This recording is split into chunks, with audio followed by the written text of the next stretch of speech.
panasnya kemana? Ke lingkungan sini, di sekitar pipa gitu. Seperti itu. Nah, kalau misalnya diisolasi gimana nih? Diisolasi supaya si panasnya nggak keluar.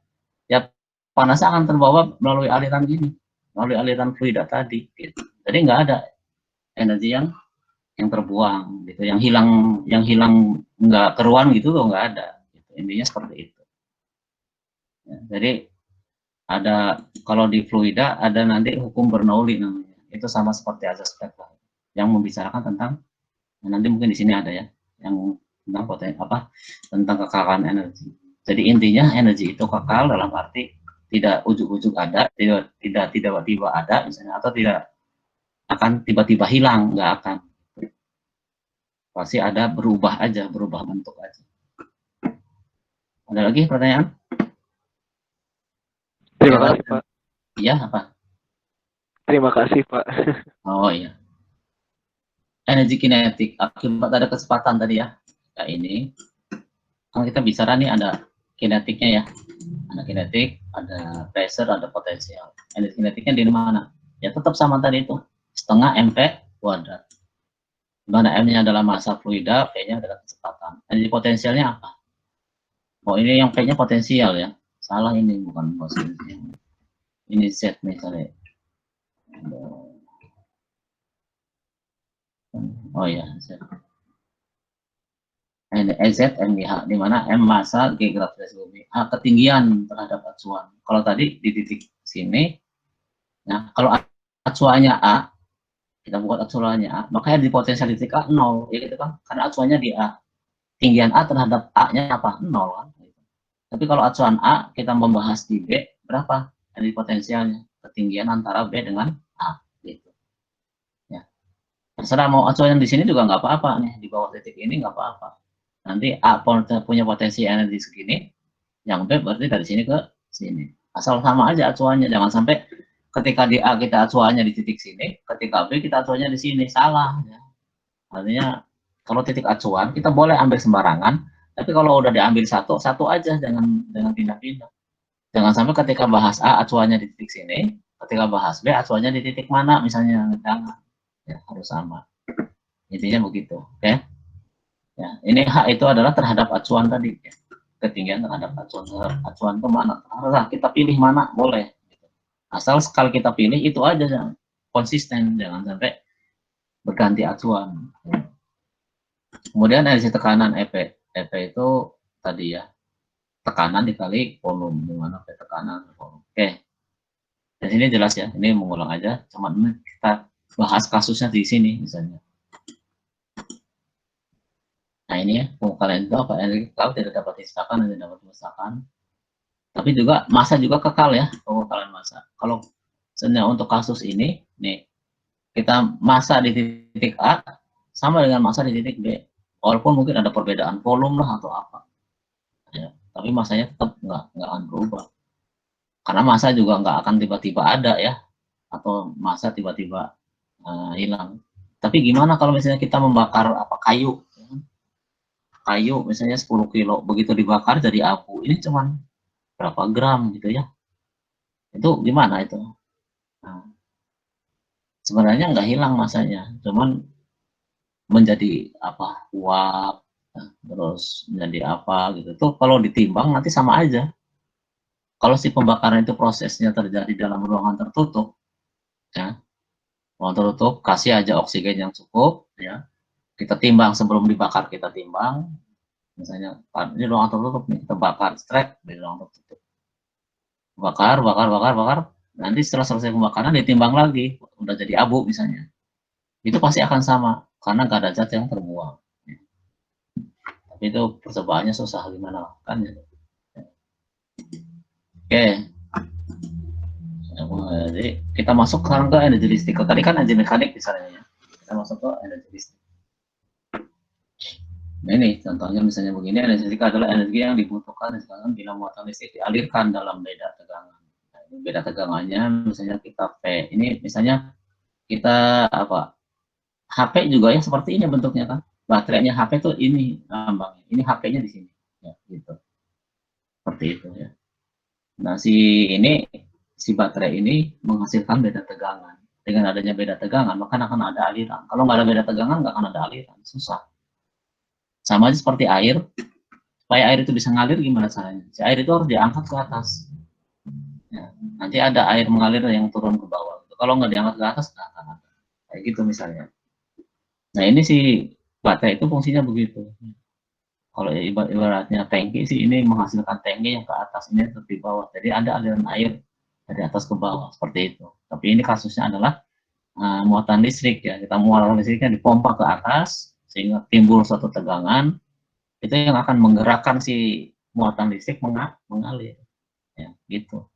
Jadi fungsinya baterai atau generator atau dinamo, orang bilang, itu adalah fungsinya untuk menaikkan tegangan di si muatan ki itu, supaya si ki-nya nanti bisa mengalir. Nah, jika dalam rangkaian listrik seperti gambar di sebelah kanan, bertegangan 1 volt dan mengalirkan muatan listrik 1 coulomb, maka berarti telah mengalirkan energi 1 joule. E adalah V kali Q.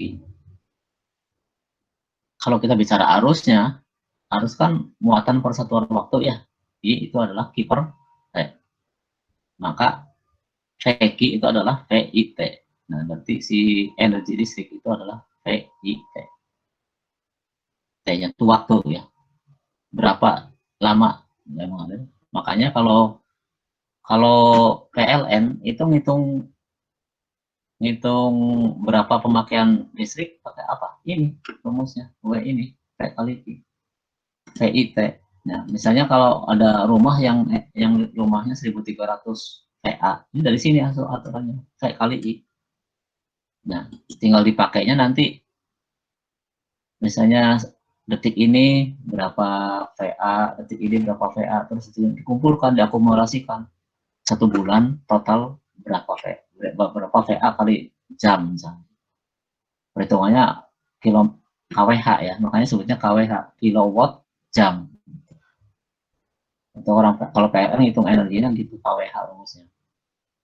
Nah, watt jam, kilowatt jam itu berarti 1000 watt dikalikan 1 jam.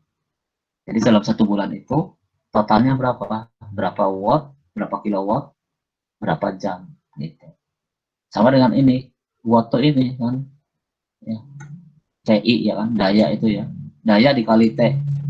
Nah, jadinya energi. Nah, tadi kan di depan saya katakan daya itu apa? Energi persatuan waktu.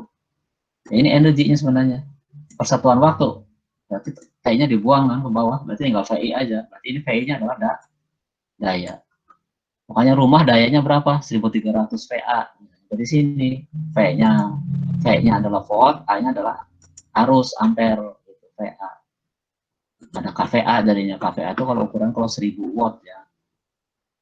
Kalau misalkan rumah X ya, 2200 itu dari mana? Karena tegangannya kan udah 20 ya. Nah, ada pembatas arus, itu CB itu pembatas arus. Jadi kalau rumah dayanya 2200 VA, sedangkan tegangannya 220 volt, maka pembatas arusnya berapa? 10 ampere. 10 dikali 220 menjadi 2200. Kalau rumah yang 1300 watt, berapa batasnya? 6 ampere. 6 kali 220 kan 1320 sebenarnya ya, 1320, tapi orang dibulatkan jadi 1300. Ya sebenarnya 1320.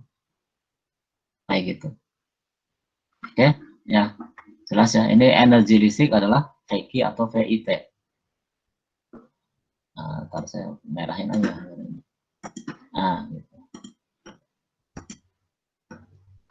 Nah, daya itu udah disinggung tadi ya. Dayanya berarti tinggal VI aja.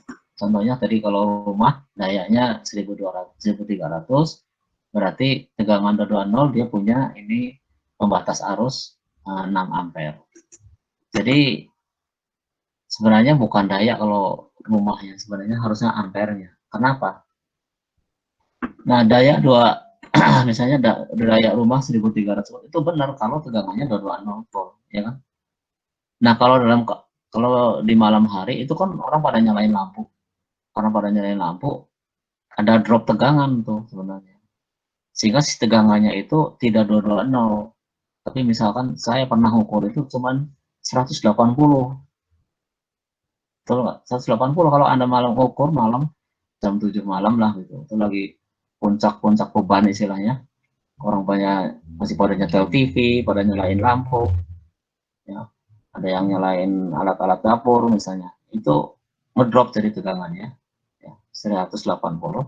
180 dikali 6 ampere misalnya untuk jadi kan enggak 220, enggak 1300 jadinya kan.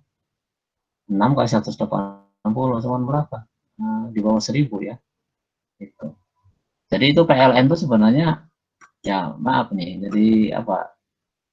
Kalau malam hari itu enggak nyuplai ke kita 1300 watt untuk rumahnya 1300, tapi kurang.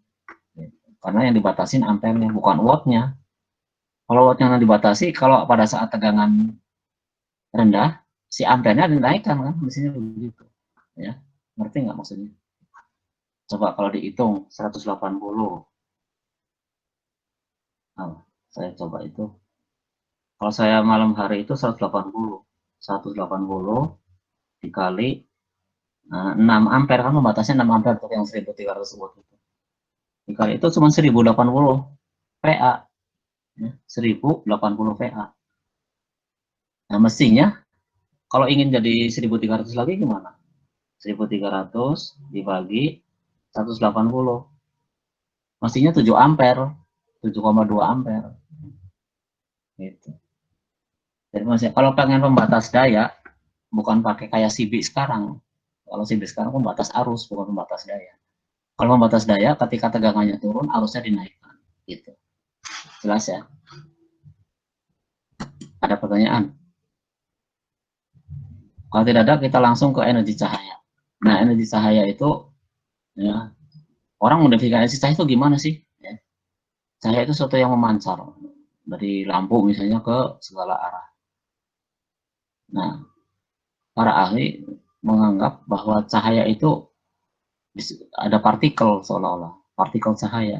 Jadi lampu yang menghasilkan cahaya itu menghasilkan partikel cahaya. Kalau partikel kan massa ya, kalau cahaya kan energi. Yaitu untuk memudahkan pemodelan aja. Nah, walau alam sebenarnya cahaya atau apa energi atau massanya kita nggak tahu hakikatnya. Ini hanya Tuhan yang tahu kan. Tapi orang untuk merumuskannya adalah kayak gini aja gampangnya. Ya, energi cahaya adalah H dikali F. Jadi emang orang sulit merumuskan energi cahaya gimana? Kalau energi mekanik tadi tahu kan? Energi kinetiknya begini, potensialnya begini. Kalau energi cahaya gimana? Makanya dirumuskan, kok susah-susah amat sih. Anggap aja cahaya itu suatu apa itu partikel ya kan? Partikel udah. Jadi kalau partikelnya nanti ada sehingga si energinya itu nanti dirumuskannya adalah H dikali F. Udah. Frekuensi cahayanya itu ada konstanta Planck. Ini yang pertama merumuskannya karena Planck namanya. HF jadi H kali frekuensinya. Jadi artinya apa? Makin tinggi frekuensi cahaya, makin besar energinya. Kayak gitu. Nah, kemarin saya katakan kalau cahaya tampak, artinya cahaya yang kelihatan oleh mata, yang paling tinggi frekuensinya adalah cahaya ungu. Ungu tahu ya, ungu tuh biru yang sangat tua, biru gelap gitu. Ungu violet bahasa ininya, bahasa Inggrisnya. Nah kalau di atas frekuensinya di atas itu udah nggak kelihatan sama mata. Atau di bawah merah nggak kelihatan sama mata. Tapi kalau kita mau demo, remote control di TV itu pakai sinar inframerah. Coba Anda pakai kamera HP ya, nanti di HP dilihat itu lampunya nyala itu. Kalau di HP kelihatan si inframerahnya karena itu udah dikonversi menjadi gambar di HP kan. Ngerti nggak caranya? Si remote dicetek-cetek lah. Terserah mau apa tombol remote tuh dinyala, ditekan-tekan yang mana aja. Sambil Anda tuh dipasang kamera seperti orang mau bikin video gitu. Nanti di layar HP Anda itu si lampu itu kelihatan nyala. Itu menandakan bahwa sinar inframerah itu ada. Dan kalau kita ingin ngetes remote itu hidup atau enggak, pakai HP aja. Ini foto. Gitu. Ya, ini HF ya. Sedangkan frekuensi itu adalah apa? Kecepatan dibagi panjang gelombang. Ya, ini harus dipahami lewat itu bentuk gelombang cahaya itu ya, cahaya itu kan transversal namanya. Kalau ini kan longitudinal. Kalau cahaya transversal, kalau bunyi longitudinal. Nah itu sulit saya gambarkannya, nantilah saya terangkan. Kalau pakai tablet enak ya. Kalau di kelas itu enak, gampang tinggal papan tulis surat ini nggak susah. Kayak nanti saya udah pesan untuk pakai tablet ke kepala itu, ke teknisi. Oke. Nah, energi bunyi sekarang. Jadi ini cahaya cukup ini aja kita tahu ya, energi cahaya. Kalau bunyi, nah bunyi menjalar ke segala arah sama seperti cahaya ya, sehingga energi bunyi menyebar membentuk bola yang membesar. Bayang ya, ada sumber bunyi, ya. Jadi situasi bunyi itu menyebar ke segala arah. Terus kalau kita bisa melihat penjalarannya, pasti akan berbentuk bola yang terus membesar, gitu ya. Tapi dengan kecepatan yang sangat tinggi kan, kuat gitu. Nah itu ya, bola yang membesar. Energi gelombang bunyi dapat diturunkan dari energi kinetik dan potensial, ya. Karena apa, bunyi itu sebenarnya menggetarkan si media udara dalam hari ini ya. Si udara itu digetarkan, ya, getaran itu menjalar. Nah karena si udara itu kan fluida ya, berarti bisa dibahas dengan energi kinetik dan potensial. Energi gelombang bunyi dinyatakan sebagai daya energi persatuan waktu, dan karena menyebar membentuk bola sering dinyatakan sebagai intensitas. Jadi ada, kalau bunyi digambarkan sebagai intensitas, artinya kalau ada sumber terus ada penerima energinya jauh, ya itu intensitasnya sama seperti cahaya sebenarnya. Kalau bunyi itu kasusnya sama seperti cahaya, kan menyebar juga ke segala arah, cahaya juga sama. Ada intensitas bunyi I ini namanya, ya, yaitu daya persatuan luas bola ini ya. Ini 4 pi r kuadrat itu apa? Luas bola, itu daya. Nah ini begini rumusnya. Nah, sedangkan P-nya adalah ini. Ya. Nanti ini diturunkan dari mana? Itu harus kita lihat dari buku-buku fisika lah, ini bisa seperti ini. Nah, di mana ini adalah Ru itu, ini kan si Mio ini adalah persatuan luas. Persatuan luas dibagi, persatuan panjang. Persatuan panjang dibagi persatuan luas, jadinya persatuan volume. Ini kalau ini Ru ini kan massa jenis ya. Massa persatuan volume. Kalau ini massa persatuan panjang. Gitu. Jadi P dengan I bedanya apa? Kalau P pakai mu, ya, pakai massa jenis persatuan panjang. Kalau I massa jenis persatuan volume. Karena si I-nya adalah P dibagi luas bola tadi. Gitu. Ya udah, ini terima aja ya. Begini pokoknya, percaya aja sama rumus fisika. Kalau ingin cari bukunya bisa cari-cari di buku-buku fisika. Nah ini ya, dimana Neo adalah massa jenis persatuan panjang, V-nya kecepatan gelombang bunyi, maksudnya ya, gelombang bunyi berarti ini. Terus omega-nya ini frekuensi sudut, A-nya amplitudo, atau amplitudo ya, jadi besarnya ini getaran tingginya. Rho-nya massa jenis persatuan volume. Oke. Semua energi yang berkaitan tadi udah dibahas di sini, kecuali energi yang lain-lain, saya energi nuklir apa itu mungkin di luar scope ya pembahasan kita. Cukup mengenal itu aja yang penting, energi mekanik, ya, energi listrik, bunyi, dan gitu. Energi panas belum ngebahas ya. Oke, nanti mungkin saya kesempatan waktu apa lain waktu. Oke, ada pertanyaan nggak? Itu saya udah boleh.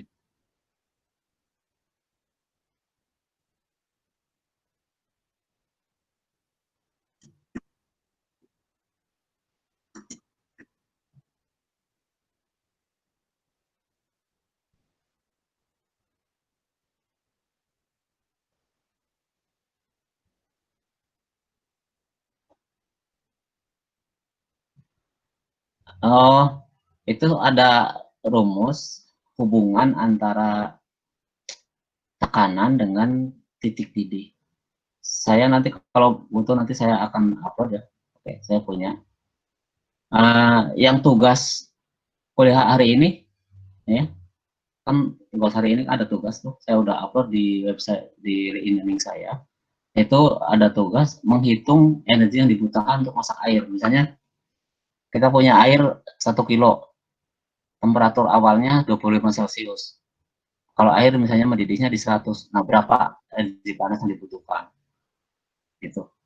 Kalau misalkan di Bandung, ya, tekanannya segini, segini, ini nanti bisa kita hitung. Nanti saya akan tunjukkan juga. Tekanannya sekian, berarti nanti air mendidihnya pada suhu berapa? Kalau nggak salah tuh di Bandung tuh 98 derajat Celcius. Itu 98 derajat Celcius udah mendidih di Bandung. Ya. Kalau titik apa ukurannya mendidih? Ukuran mendidih itu apa? Di dasar ketel udah ada terbentuk gelombung. Kalau kita masak air, kita perhatikan di panci terbuka misalnya, itu pertama mendidih itu di sisi-sisinya. Ya, di sisi-sisi, karena apa? Kalau panci kan cepat mengantarkan panas, begitu di bawahnya ada kompor, di logam panci itu semua panasnya sama, bisa dikatakan hampir sama. Cuman yang kena fluidanya nggak akan sama, karena ada pendinginan dari si fluida tadi. Nah, mungkin di pertengahan ya akan ada titik-titik gelombung-gelombung uap ya, di sisi-sisinya, tapi di dasar pipa pancinya masih belum. Nah, itu artinya masih belum mendidih sempurna. Dikatakan mendidih ketika di dasar pancinya udah terbentuk gelombung uap gitu. Kira-kira seperti itu. Yang tadi kasusnya pertanyaannya gimana? Di ruangan. Iya. Kalau kita untuk menentukan titik didih air maksudnya gitu.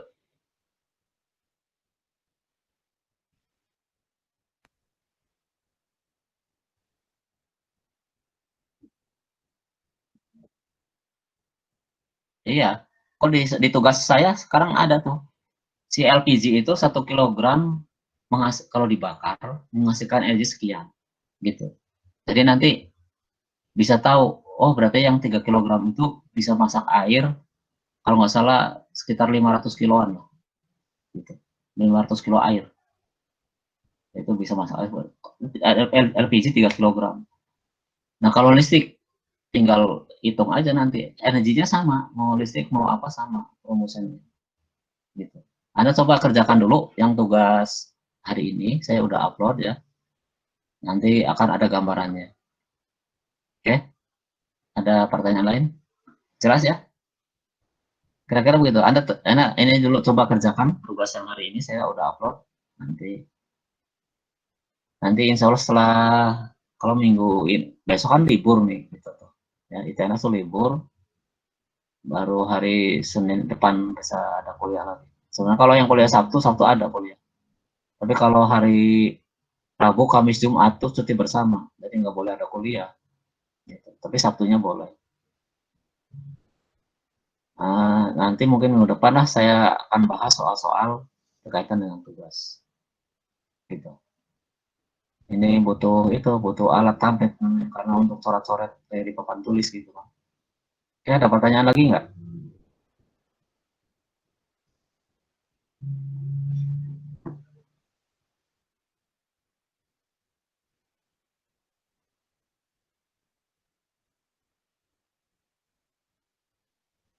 Ke titik didih?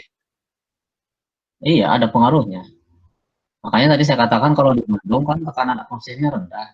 Jadi titik didihnya nggak 100, tapi 98. Karena tekanannya rendah. Kalau tekanannya makin tinggi, titik didihnya makin tinggi lagi. Contohnya apa? Anda pernah tahu nggak panci presto? Pernah dengar atau pernah tahu? Nah, itu. Panci presto itu saya bisa punya bikin soal kasusnya. Ya. Itu ditutup rapat, tapi ada lubang di situ di atas. Tapi lubangnya itu dikasih bandul. Ya. Maksudnya supaya apa? Si bandul itu kalau tekanannya udah mampu mengangkat bandul, si bandul itu akan terangkat. Karena terangkat jadinya bocor. Kan? Bocor, terus kalau udah bocor tekanannya kan rendah, si bandul nutup lagi. Nah, karena dipanasin terus, tekanannya naik lagi, ngangkat bandul lagi, bocor lagi. Kalau udah bocor, tekanannya turun lagi, nutup lagi. Makanya panci presto, kalau Anda perhatikan bunyi cicit, cicit, cicit, cicit, itu karena apa? Karena tekanannya naik turun di sekitar harga setting. Kalau ingin tekanannya makin tinggi, bandulnya diperberat lagi. Karena bandulnya berat, ya tekanannya lebih tinggi lagi, si temperatur didihnya lebih tinggi lagi, sehingga masakan yang dimasak di dalam panci bertekanan atau panci presto itu umum disebut Presto karena merek pertamanya namanya Presto ya. Sebenarnya pressure cooker namanya. Jadi pemasak bertekanan. Itu makanan akan cepat matang. Karena apa? Karena temperaturnya tinggi. Kalau misalnya kita ngerebus apa di air, itu kalau ngerebus, selama air itu masih mendidih, tetap aja 100 derajat itu.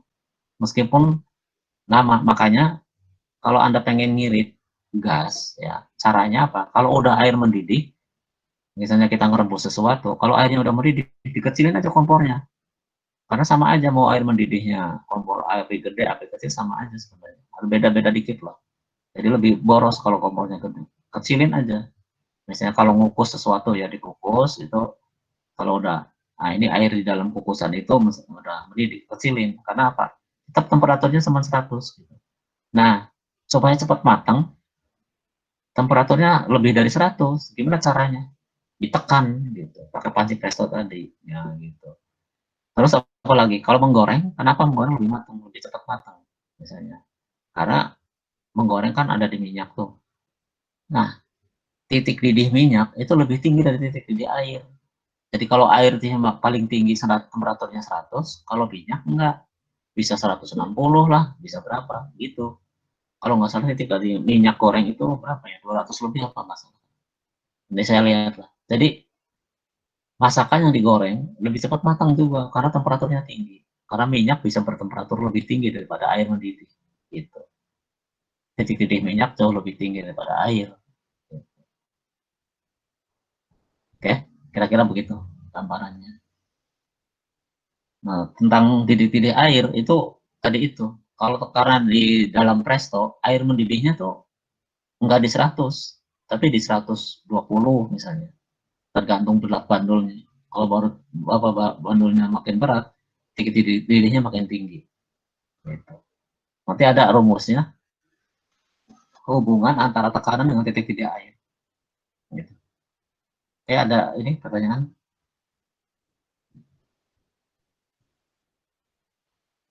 Kalau tidak ada, saya akhiri presentasinya ya. Oke, terus saya akhiri rekamannya. Terus Anda jangan lupa itu mengisi daftar hadir di e-learning ITENAS ya. Kalau daftar hadirnya di e-learning ITENAS ya, karena itu untuk administrasi ya. Sudah, Pak. Oke, kalau tidak ada pertanyaan, kita akhiri. Terima kasih atas pertanyaannya. Assalamualaikum warahmatullahi wabarakatuh. Waalaikumsalam warahmatullahi wabarakatuh. Waalaikumsalam warahmatullahi wabarakatuh.